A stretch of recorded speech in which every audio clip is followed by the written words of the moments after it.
Hey Math 8, welcome back. Today we're going to talk about rational and irrational numbers. Let's get started. All right, so let's recall really quick what we talked about in that last video where we were solving for our square roots. We were estimating those square roots. Right? So if I had the square root of 15, right? We figured out how to estimate the square root of that by finding the two perfect squares that it was between and then guessing a decimal around that part. So we're going to expand on this a little bit today. And we're going to talk about the reason that they are not perfect squares and how they turn into irrational numbers. All right, so let's look. A rational number is a number that can be written as a fraction. So if I have the number 7, I can write that as a fraction by saying that it's 7 over 1. Or I can say 5 halves.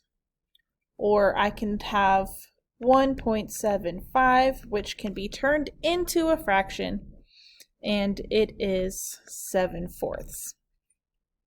Right, these are all numbers that can be written as fractions. They are all rational numbers. Right, a rational number means that the decimal stops, it terminates. Right, so something like 0.5, right, that decimal stops. Or 3.2, the decimal stops. The other option we can have for a rational number is that our decimal repeats. So it goes on forever, but it's the same number or numbers. So I can have 0.333 repeating, right? Remember that this line means that it is repeating.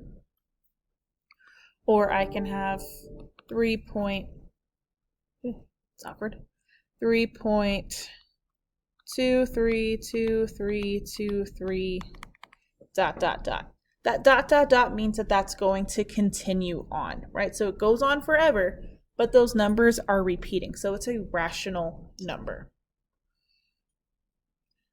Excuse me. The opposite of that, our inverse of a rational number, would be an irrational number.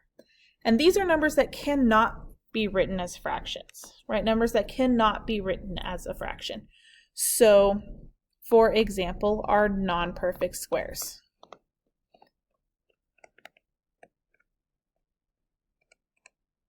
Right, if I have the square root of 2, I don't know how to write that as a fraction because it's not a perfect square. I can't say that the square root of 2 is any simple number to put as a fraction.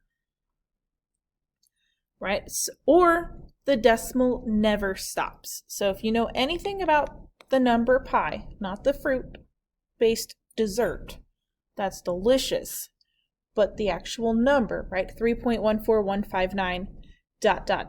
It goes on forever, it never repeats, and it never stops.